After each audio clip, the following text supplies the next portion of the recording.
Hello everyone and welcome to Nerdgoblinart. I'm Lula. It is the best day of the week again. Yeah, that's right. Surprising, isn't it? It's Froggy FriYAY. So, I am going to be painting a 3D print of a frog and a mouse today. So there's only one thing for us to do. Let's go play.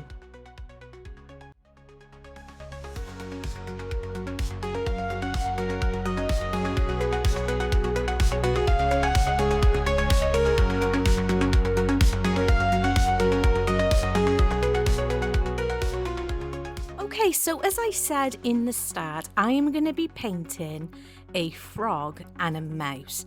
And isn't this wonderful? And surprisingly, I found the image, well, for sale on Temu. So you can buy the model, that's the base. You can buy this entire model from Temu if you fancy buying it and painting it yourself. But I looked into it and I found the actual designer and had it printed on our 3D printer by Mr. Goblin here at Goblin Plaza. So I'm going to work on the frog first. So I've got a few of the Citadel layer paints out. I may or may not use all of them, but there's going to be a combination, but I will show you on screen when I'm using any of them. And I'm going to start, I think that one's too dark actually. I do decide that one is too dark. So as I said, I am going to be starting off with the frog. I'm going to concentrate on the little leather straps and the ropes and stuff later, so I'm not going to worry myself over the frog being over those little bits getting any paint on them. So this is the first base color I'm putting down. The model, once it was printed, we printed it on our resin 3D printer. It was then sprayed with the grey and I let it dry. I think I left it for about 24 hours in fact, so it was absolutely and completely dry, because I have found occasionally if I'm too quick to start painting on models after they've been sprayed, when I'm dry brushing some of the paint comes away because obviously the spray paint just hasn't settled enough. Although I am, as I said, not worrying about the, all these straps and ropes and stuff, I am still I'm going to try and be as careful as possible, because I don't want the green base colour to interfere with any colours I choose to go over the those parts of the model. So I'm speeding you up in parts, and yes, I do go slightly a little bit funny with the focus occasionally, and I do, for some reason, I don't know why, for some reason I keep favouring going down to the left bottom of the screen, but I do remember quite quickly and I bring him back. But as I said, this is just the base colour. This is just the first instance of this frog. And I'm going to be painting him all over. His entire body, including his belly, is getting this beautiful dark green. And it's almost, this is like his darker part. So when I start doing the next layers, which is going to be primarily dry brushing, this colour is simply the bits that are in shadow and stuff, and then we're going to concentrate on picking up the colours to bring him out to make him look awesome.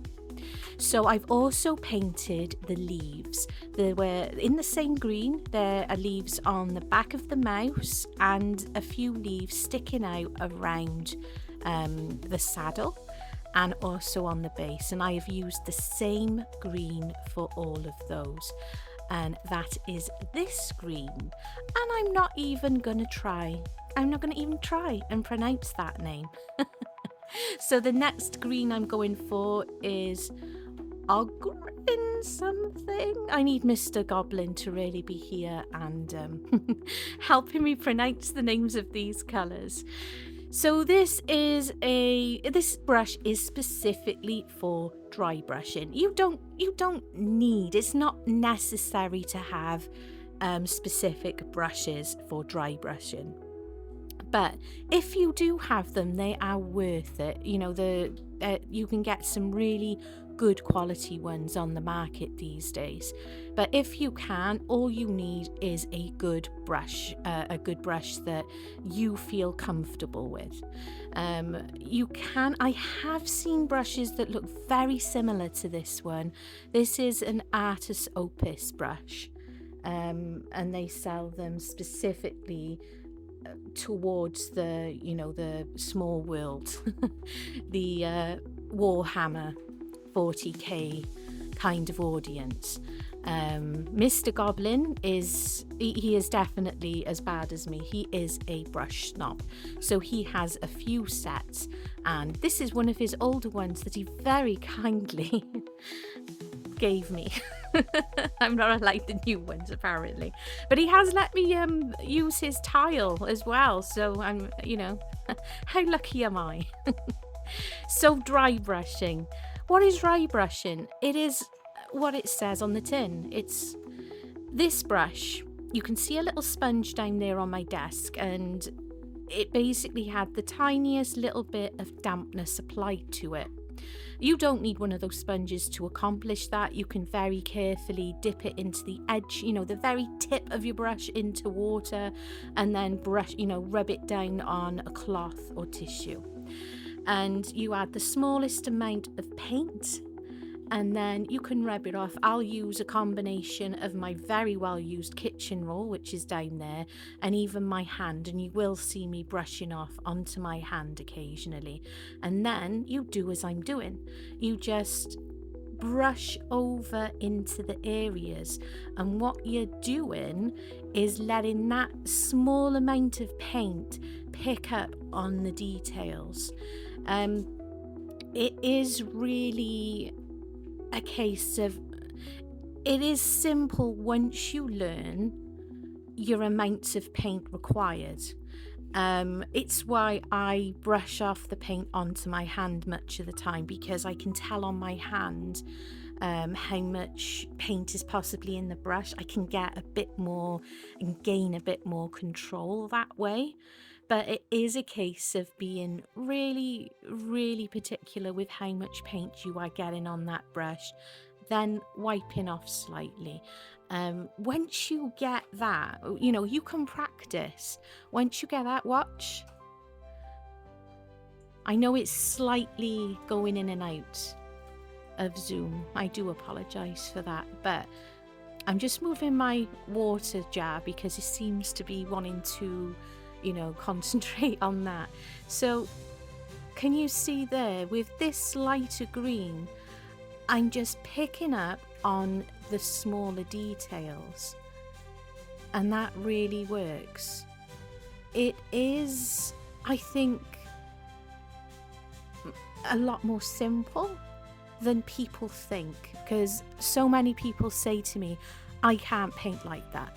Well, you don't just wake up one day, well, if you're very lucky you possibly could, and just be able to do it. It comes with practice and just learning a few techniques like the dry brushing, and being confident with your colour choices as well. If you're going to build up your layers, again, that's the magic.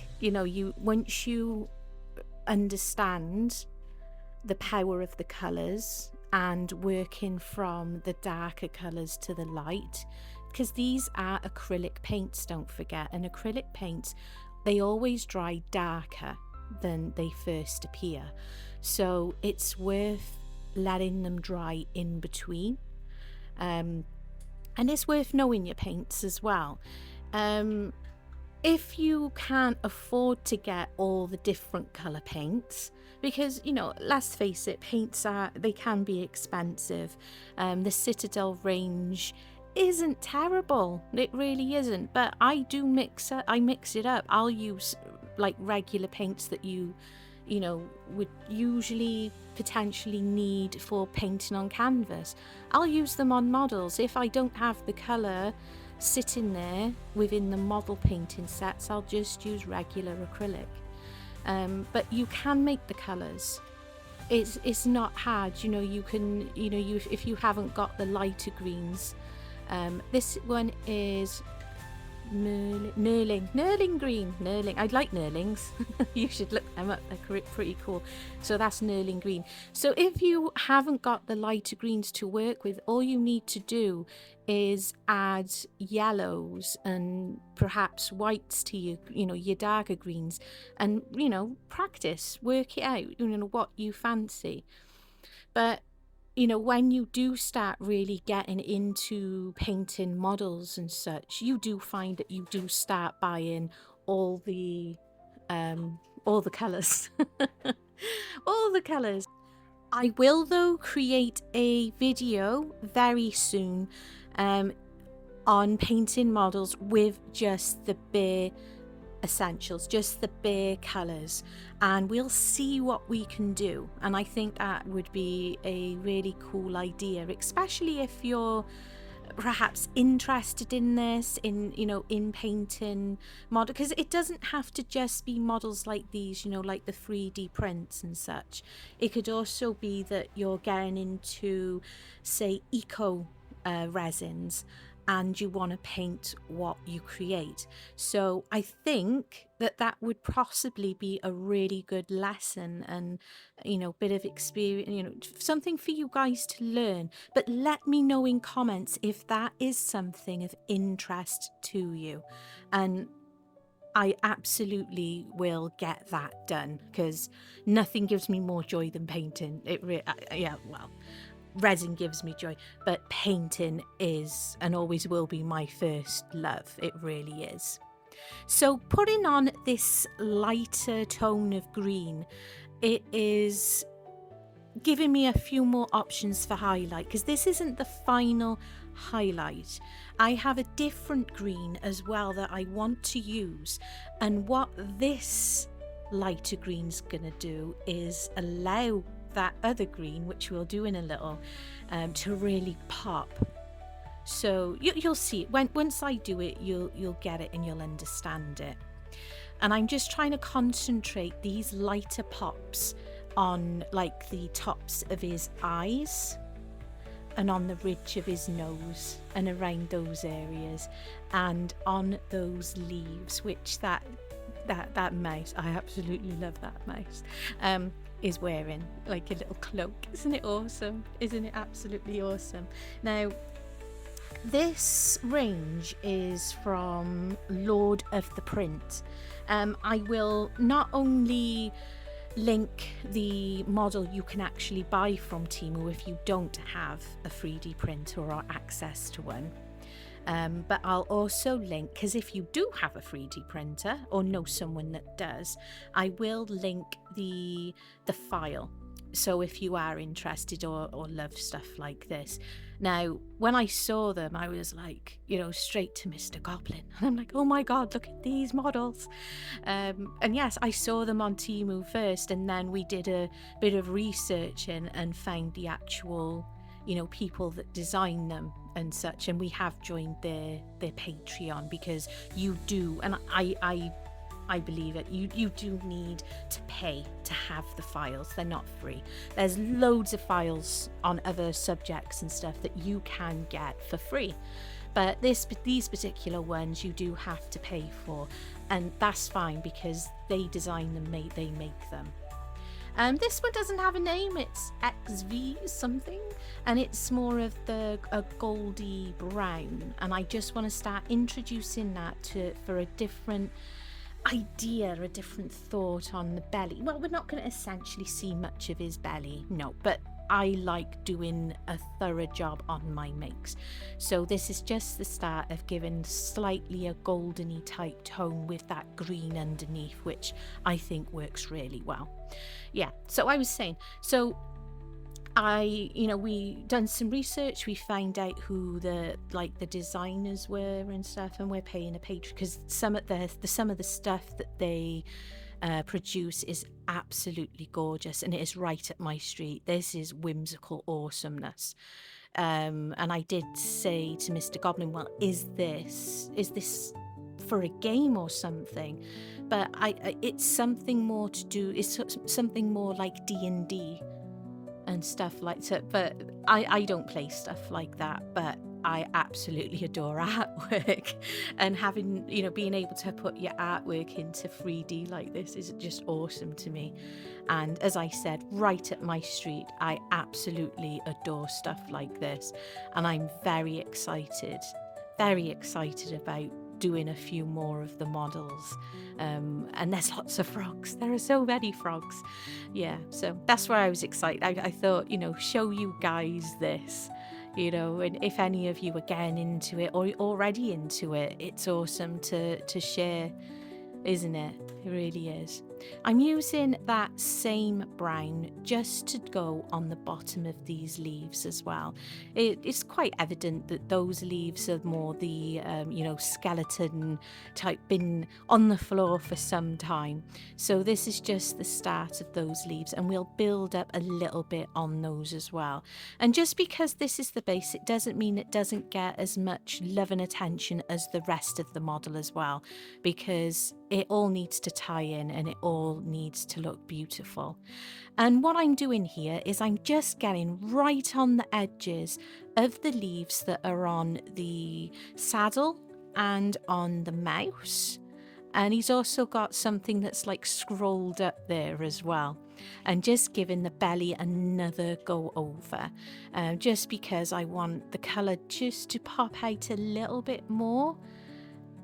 But it's so much more control doing it this way, doing it the dry brush way. It really is a great way of painting them. And I like the idea that obviously this mouse has a bow and arrow as well, by the way, which I think is absolutely awesome. That they've been, he's been wearing the leaves on his back for a little while, so they're starting to change colour a little bit. So starting to lose that because they've been, detached for so long from the tree. I just love that idea. So a little bit of this goldy brown as well. If you can see on the side of this frog's cheeks, he's got I'm not sure what they're called. I don't know. I do not know the words are hard, anatomy of frogs. But this particular frog, it's like I don't know, it's like a disc thing on the side of its face. I don't know. When you look at pictures, you'll often see frogs with them. And I decided just to, twirl the brush in there just to make sure, and that there's that little different, that little bit of a tone difference in amongst there. And of course, and I say it all the time, if you've been with me for a hot minute, when I'm painting, I always say it, and I'll continue to say it, because sometimes there's new people here that if you're not happy with something, all you need to do is let it dry, or dry it using, your hair dryer on a cool setting, and just paint over it again. Sometimes you can, eliminate a little bit of paint if you're quick enough, but I won't be showing that one today.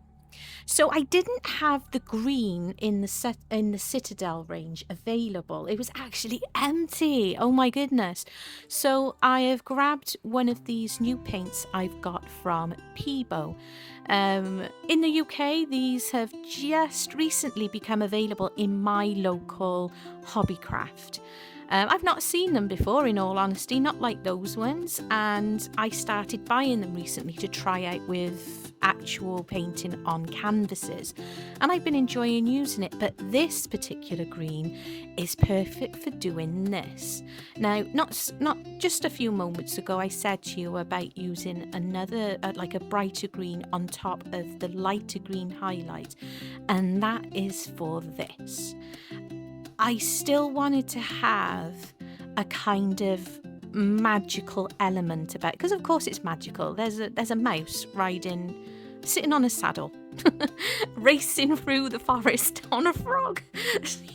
So yeah, I needed it to have that slight, still magical thing going on. And if you want to stick with the more natural, absolutely go for it. You do you. But particularly, I really wanted it to have these more exaggerated green highlights, because I really think it pops it more. And of course, when it does dry, it is going to dry darker, so you will see in the glamour shots at the end that those colours do calm down a little bit, and although still lightened on this frog, it suits it. Honestly, I promise it really does.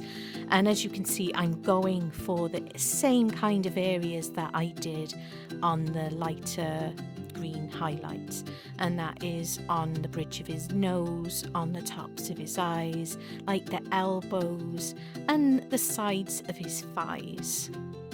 And I do little elements on the insides and little undersides now and again, because he's running through the forest. There could be, reflections or anything anywhere. And I'm going round as well in circles with the motion. I'm finding a lot of models can be different, the way they are designed, the way the detail has printed on them, and sometimes you might find that one directional kind of brushing works better than others. So it's just finding what's comfortable and what works. And that lighter green is also going on to the leaves on the back of the mouse, and just trying to get a little element of it as well onto the leaves that are by the saddle, that are just sticking out by isn't it awesome?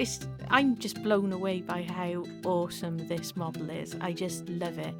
And to see it on team, I don't know how proper it is. If the designers, the original company, they may well have put them on there themselves. It happens.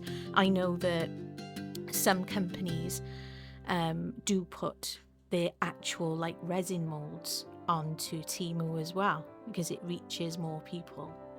That's all I can, but I know that they are kosher. It is absolutely fine, and they are doing that. But just be wary, just be a little bit.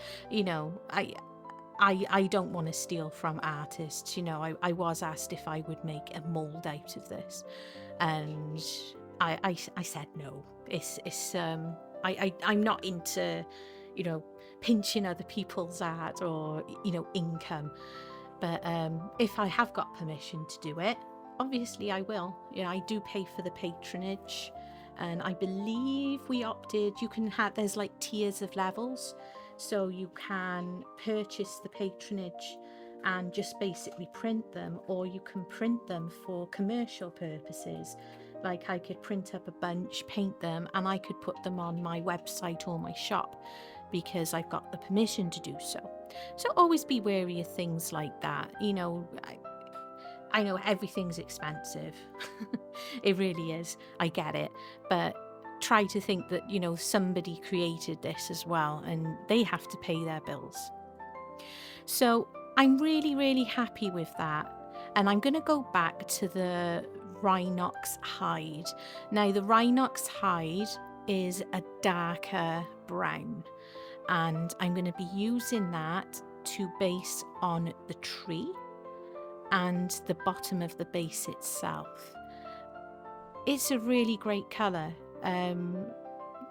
It's definitely a fantastic first impression of a branch or a twig. This is only small, so this is the frog and the mouse are very small, so although this looks like a bit of a log, it is actually just a bit of a branch off a tree when you think about it. But this colour is really perfect for that, and I am using one of my older scuffly brushes to get into all the little areas there. And the next colour I'm going to go for, something fang brown. I will list these colours in my description box. I promise. But it is a lighter brown. And this is where I'm back to my dry brush. The darker brown has had chance to dry. It's not going to work so well, by the way, if your first layer of paint isn't quite dry. Dry brushing, it's there in the name, dry, isn't going to work. Wet on wet, shut up, Chris. If you happen to be watching, you know who you are. If you're, they're both different techniques. So you do need to make sure that your layers have had a chance to dry between, because that's when you're going to get your absolute best out of them. So I was just doing a little bit of the dry brushing onto the brown leaves on the base, and I realised that I'd managed to get a bit of the darker brown on a few too many places. Because it's dry, I've just grabbed another brush a moment so that I can just make sure that they're back to, I didn't want that really dark brown on the ends of the leaves. I want them to be able to pop in amongst that darker brown base, so it's interesting. And these leaves start really taking shape, aren't they, with their colours. So there we go, I've added those on, and I'm just going to go back to that lighter brown, not more of that gold brown, and just going back there a little bit. I am avoiding the parts that I just painted and just getting in those extra tones, those extra pops of interest of colour, and working with the model. That's the thing. Sometimes I do see some people painting and sometimes people forget and basically go against the grain of the models they're painting. So take your time, look at the model and follow where all the detail is. There's no need to undo all the base work you've already done. It's like some kind of need to cover up everything. It goes back to being small children, with the need to cover, if you ever have children or, youngsters around you, and especially when they're toddlers, they feel the need to cover the entire sheet of paper with paint. It basically goes back to that kind of mind thing. It's like it's a schema basically. So try your best to check your model out, scope your model out. There's a reason why you're doing the layers, and that isn't to then cover up the first layer completely with the next layer and the next. You want elements of that first layer to still poke through, because this is giving you the dimension. It's giving you almost the realism thing. So going back into the lighter again, and it really is a case of back and forth. This video would have been a lot longer, but I've tried to edit it down so as not to absolutely bore you. But also, of course, it did take some hours. This wasn't just an hour's worth of painting. This was about 3.5-4 hours. So Fire Dragon Bright is from the Orange family, and I just want to use this as a nice highlight. Basically the edges, you know, just coming, you know, to the leaves. Not as much deep in there, but more kissing the outsides of the leaves a bit more. And it's a really it doesn't look that great. When I first put it on the tile, I did think this isn't going to work. I don't think this one's going to work. But then when you put it on the bases of the browns that have already been put there, it really does work. It is fantastic.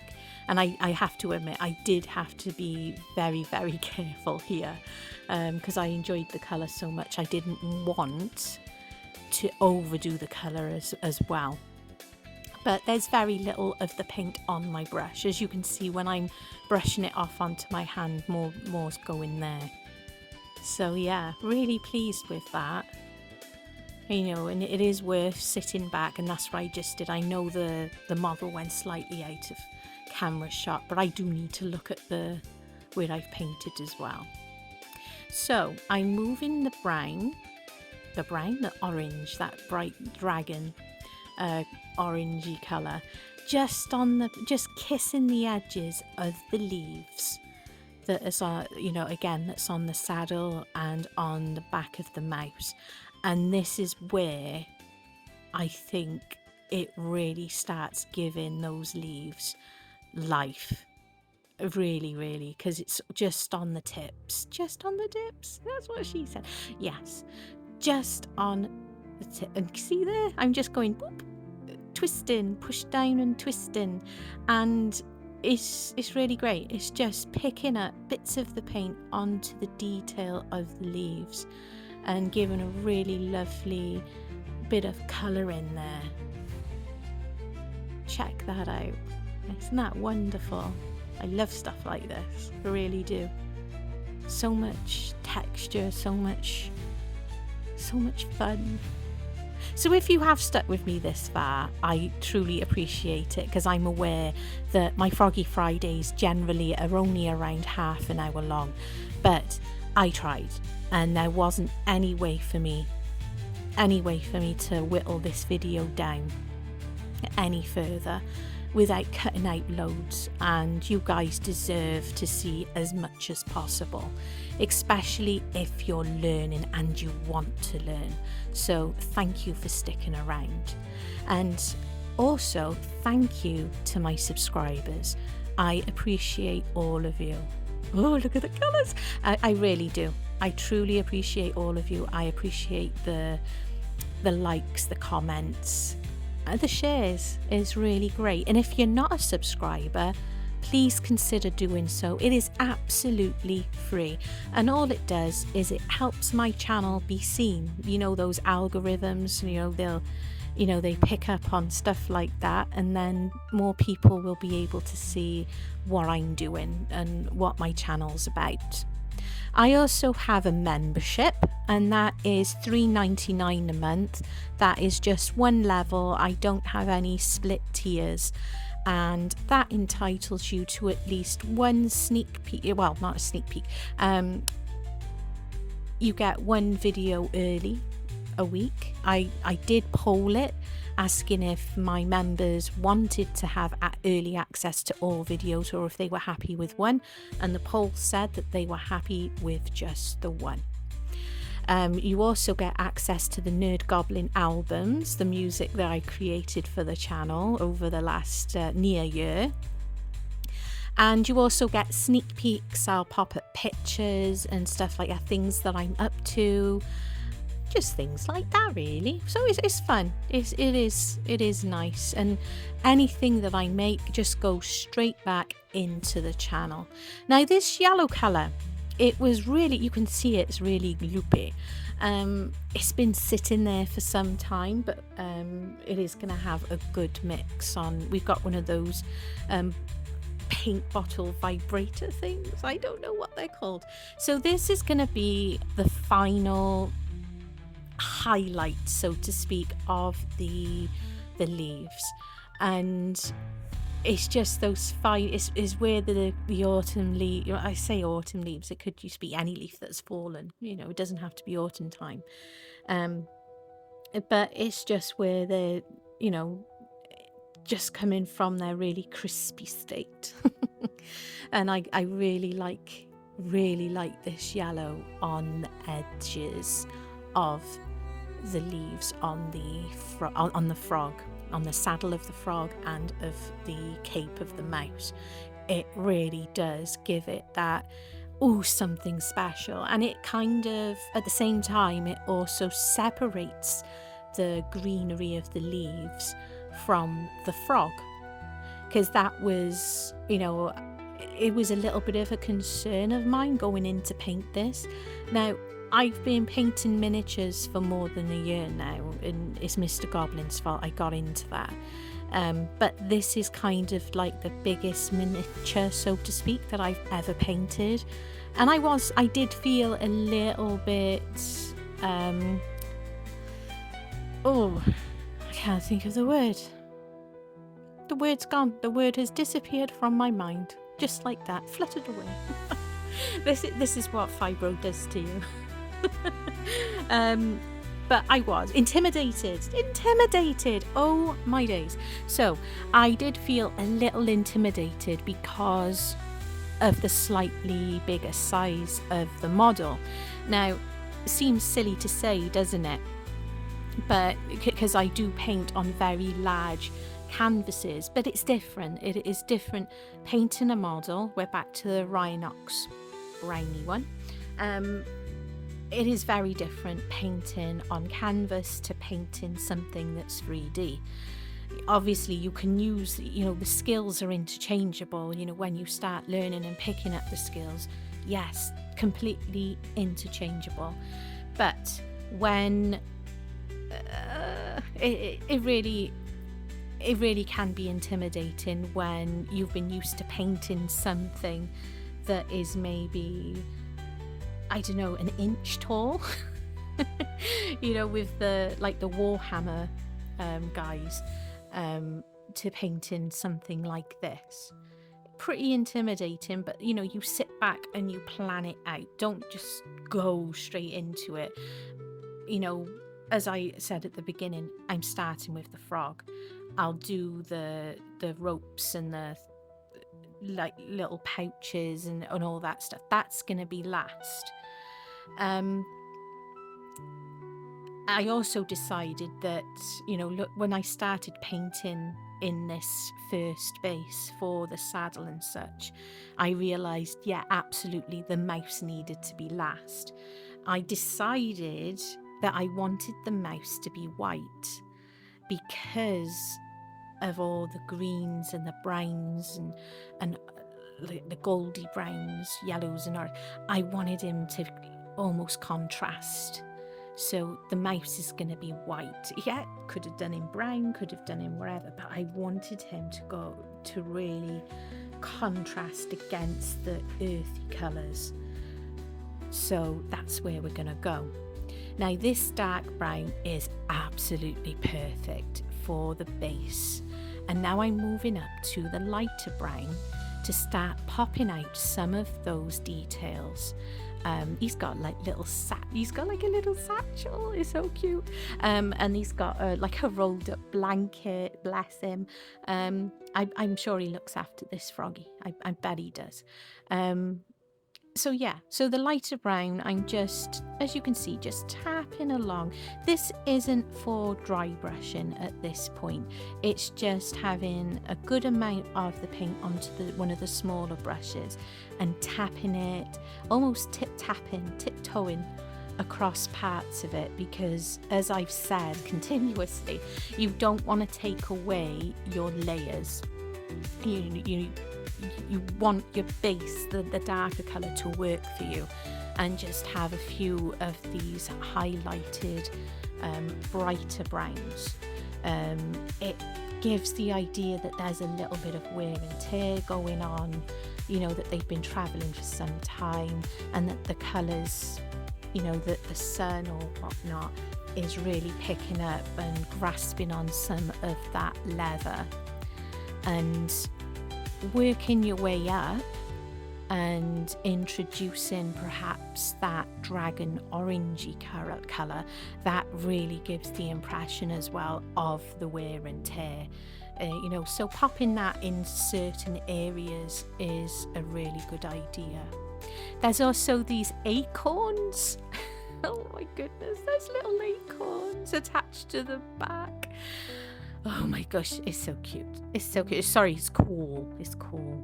I know. I know. I don't know. It is cute. Sorry, it is. I love it. So yeah. So painting those on and just giving it. You can see on the tile. I know it's a messy tile because it's a well-used tile, but I'm just going in amongst the darker brown, the goldy brown. You know, the dark, and you know, coming up with what I like best. And again, I know that a lot of the underneath of this model isn't going to be seen, but being the way I am, I needed to make absolutely sure that it was covered.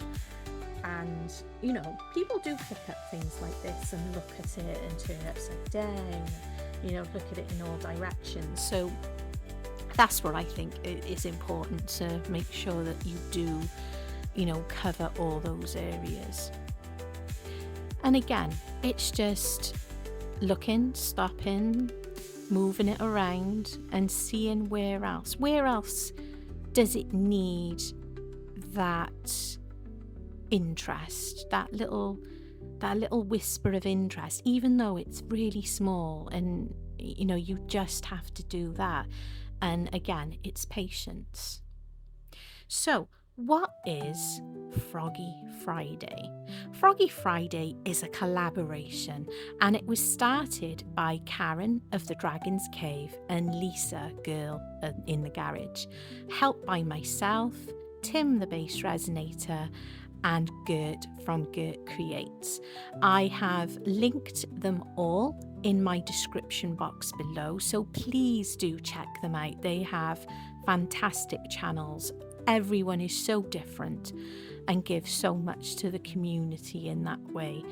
And we basically do this crazy playlist on a Friday.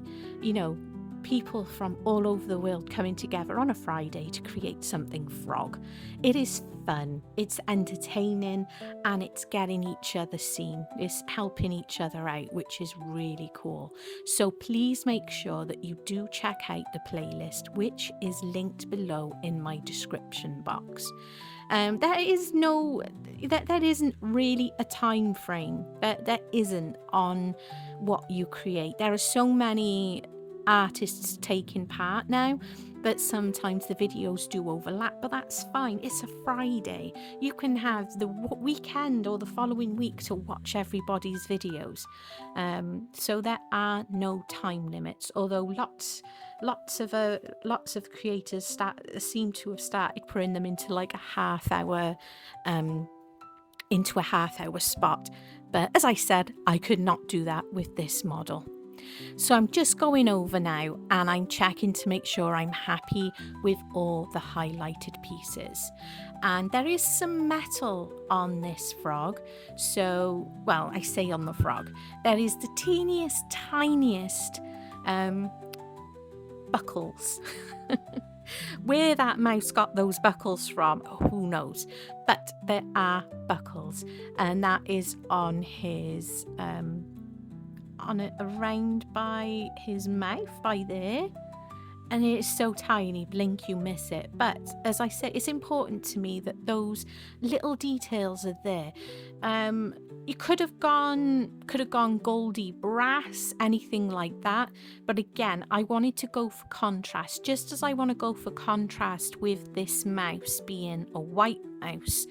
I think that the silver against the brown on this very, you know, on this very earthy feel of a model, I think the silver, although very, very tiny and very, very small and very, I think there's only 3 or 4 points of, you know, that, I still think it's important. I still think it looks absolutely wonderful when you are looking at the model itself.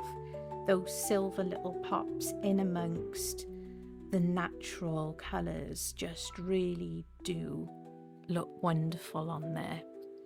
And I'm even going to go for a highlight with the brighter metallic silver, but only very small little dots here and there. So by his muzzle, so to speak, if he was a horse. So this is just the Leo, and this is a metallic silver. I did forget to show it properly to the screen, but it is Vallejo, and it is a lighter pop. And I've tried as much as possible, but my positioning was awful, wasn't it, on this one? I think it's because I've not really painted much in the way of small makes, and you know, hopefully I will improve as I do introduce a few more to the channel. So those little highlights, that's all it was, the tiniest amount of that metallic silver, just to give that wonderful pop. I'm really pleased with this so far. Check him out, his little silver bits, they work really well. So the eyes, I did debate it for a little bit. I looked at a few pictures of frogs, and I decided in the end that it was best, because they are very small. So I've gone back to the Rhinox brown, and that is the darker of the brown, and that is what I am placing in the eyes now. I really did have to concentrate because I wanted to make sure I didn't go over any of the green I've already introduced. And then I've gone into that lighter brown, and I'm just kissing a little bit around the outside. That's interesting, isn't it? But that really works, that. And then that goldeny brown, just a little tiny tip of it, just to give that little flash, that little highlight, that sweet spot inside the eyes. And then I realised as well I could add a little bit there, that same lighter brown. Then I can add a little white highlight into the eyes, which I'll show you in a moment, and that really brings that froggy to life. But I think I kind of forgot that this colour was sitting on my tile. So perfect to add a few extra pops onto the leather. I'm assuming it's leather. It's gotta be. So titanium white, and this is from Liquid-X. I am not a fan of the Citadel whites. I don't think they're pigmented enough. So in general, when I'm using any modelings and stuff, I always break out my own acrylic paint. And I'm using the smallest, tiniest brush that I have. And it is a great brush. I'm only sorry that I for some reason, I just couldn't get a good shot of this. But I'm placing very small dots into the eyes, and I'm also putting, as if, you know, you got tear ducts, so a little bit in the corner of the eyes, and then the tiniest little marks and dots going around the base of the eye as well. This is just to give the impression that the eye is watery. It gives it life. I do exactly the same thing when I'm painting on canvas. I think that works really great, and I will likely be either putting a little bit of UV resin on the eyes or even some gloss varnish, just because I want those parts of the models to pop. So Celestial Grey is going to be my first base colour for the mouse.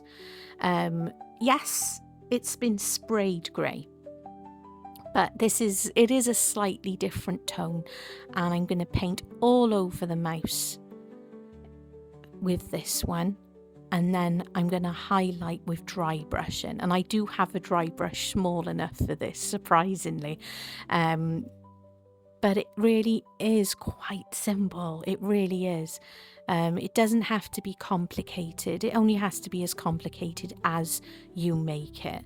So the Celestial is a really lovely tone of grey. It's not shiny, you know, when you hear Celestial, and it did look a little bit like it might have some form of metallic to it, but it doesn't, and that's great. I do decide at this point that it's probably a good idea to get the tail, and so I'm going to use Cadian Flesh Tone for the first tone. And again, this paint's been sitting for a while. They do get a little bit lumpy, but you know, you can stir them up and stuff. So before I go for my whiter highlights, I'm just gonna make sure, because he's got, you know, when you're thinking about a little mouse, they've got quite fleshy feet, and then the hair goes over those parts. So that's why, before I get the white highlights on, I decided it was a good idea to get the tail, hands and feet sorted. Do need to concentrate for this bit, because it is a case that I didn't want to have to go back over the brown areas, because the little feet are so tiny. And of course I'm going to do the ears as well with that same base of the pink that I'm using. I'm not going to go too crazy with highlights of pink on this little mouse. I don't know why, I just don't think it needed it, because this particular colour was really good actually, because I put on about 2 layers of the same paint, and it looked very different from the first coating to bring in the second one on. But I also wanted to make sure that the backs of his ears were that pinky colour as well. And you know, you see here that it's really starting to take shape. Until that saddle element came into it, it didn't look as cool, did it? So I'm going into the titanium white, and this is the smallest dry brush that I do actually own. It is quite small, which is perfect for this, and it's going to take probably about 2 goes over, and you can see there against that celestial grey, it really does pop out. Really pop that colour out, doesn't it? And anything that, you know, is white in nature, especially if they're running around a forest floor, they're not going to be like perfectly white, are they? So he doesn't have to be perfectly white at all. I still like those undertones, and trying to make absolutely sure that I'm not losing too much of that base celestial, because it works so well with this model. So I'm going to let that have a dry, and I'm going to come back. So this Kislev is the lighter skin tone, so to speak, and I'm going to be only putting on a very small amount, going on to the tail, the tips of the feet and tips of the ears. He has got his little hands, and he is holding onto the saddle, so it is just a case of being careful in that area, because it is such a small area, and making sure I know the difference between what is the saddle and what is actually his hands. But he's looking really good, and the highlight on the edges of his ears. And of course, you gotta keep looking, The superpower of this as well is knowing when to stop, because so many people who, you know, do these kind of things with painting, it's hard to stop. And I have learned, thankfully, over the last year or so, I have finally learned to start stopping. That sounds funny, stopping. But I have finally learned to go, do you know what? It doesn't need any more. I've seen it so many times when people keep going, you're like, no, stop, it was perfect at that point. So yeah, it's great to have those points. I'm being very careful here. I'm using my monogram liner now, and that's just to get in some of those highlights along there and onto his little tippy toes. This brush is just giving me a little bit more control. When with the other brush, I didn't feel as in control, and I just wanted to make sure he had a little bit of a highlight right on the end of his little nose, like that. He's awesome, absolutely fab. So this is going to be the final highlight on the mouse with the titanium white. The pink is dry, all the skin tone colours are dry, and I just want to get that final pop of the white, and like there, concentrating mainly on like his elbow, his knee, if that's what we call them with mice, and around the sides of the face and top of the head. I did wonder about a slight white on the model, but decided against it. But doing that little bit of a white and then going over with the gold and the orange gave actually a really nice bit of a highlight on that blanket. So I'm quite happy that that happened. Happy little accidents, of course. And like I said, if you don't like something, just go over it again, and you know that works. How are we looking? There is another phase that I want to do with this. I promise I'm not going to keep you much longer. And if you're still with me, I appreciate it. I really do. And listening to me waffle, I am so sorry. These pops of white. You see me just trying to get them on the end. So there you go. Isn't it beautiful?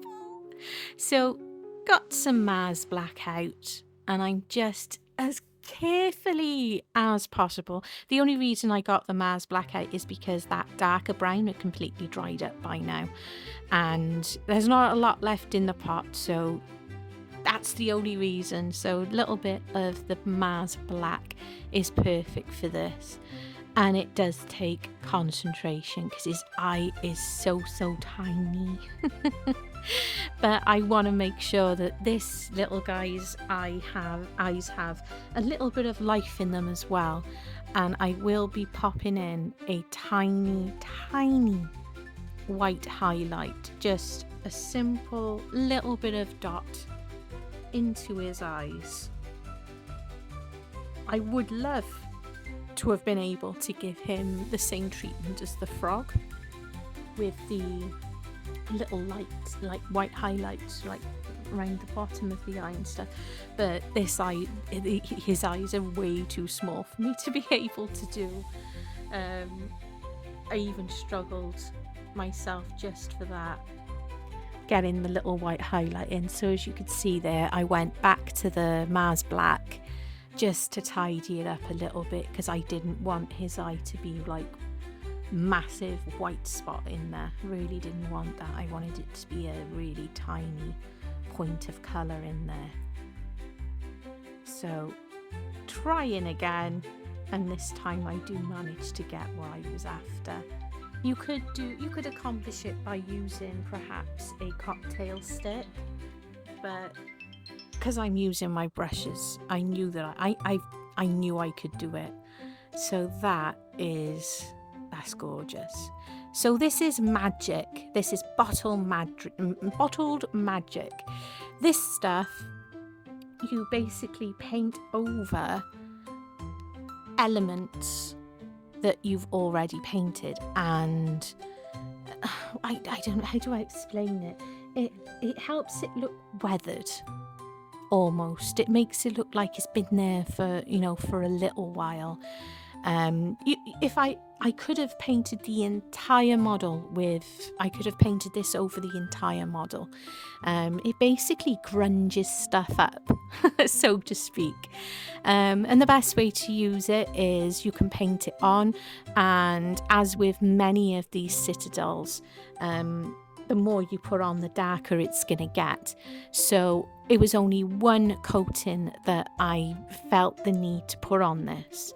And then once it was dry, I could come back in again and just add a few highlights here and there. And the trick is to not have too much on your brush, but you can, you know, you can just wipe it away. You know, water reacts really well with it as well if you want to thin down in areas. I decided that because I'm so happy with the tones of the frog and the mouse, I decided just to stick with this Arrtx just on the leather strappings and a little bit into like underneath the leaves, because it almost gives a shadowy effect, which is really cool. So it's almost, like I said, it's like magic in a bottle. It really helps any pieces of artworks, you know, model wise. So as you can see there, I'm just going up underneath the lips of any of the plants, well, the leaves, and it just gives that extra bit of dimension. It really, really does. So that's looking really good. And I'll also use this on the base as well, just to give a bit more depth to the leaves that are sitting on the base.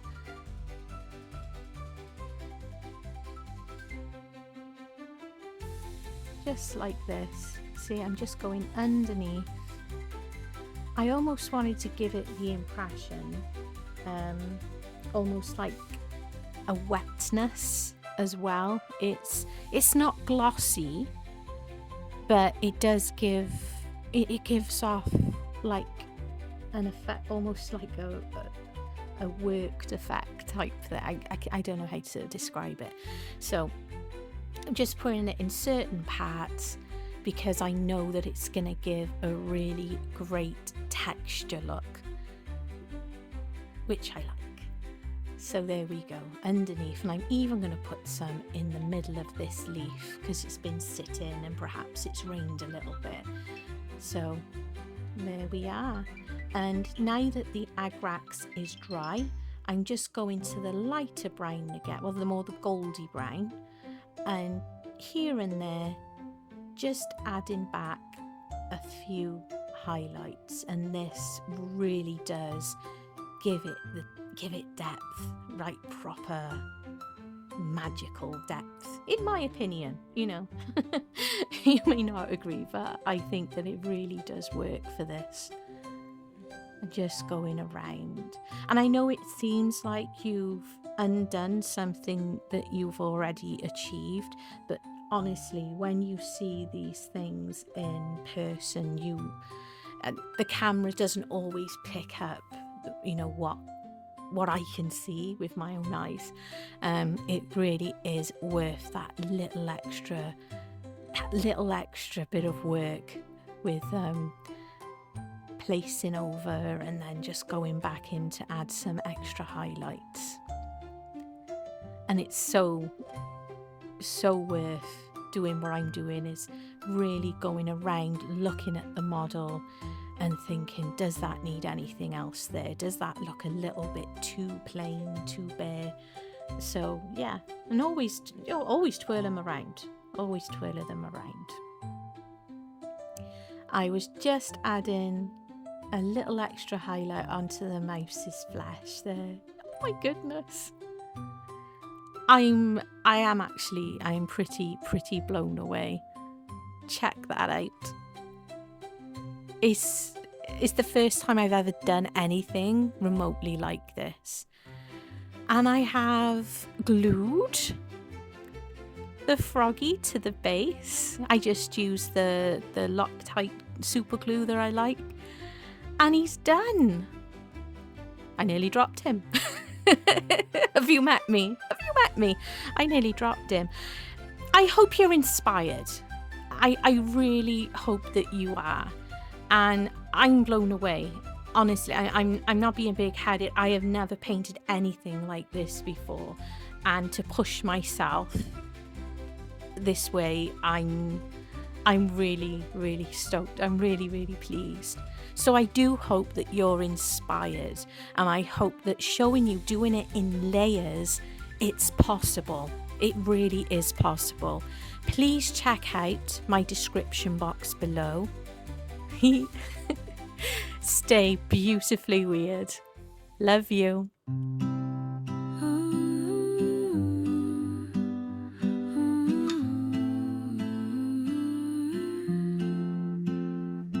The nerd goblin whispers in my ear. Stay weird, stay wild, no need to fear. She molds her dreams with resin and clay. Whimsical wonders brighten the day. Stay wonderfully weird, let your colors unfold. Frogs and dragons, stories untold. Crocodiles dance.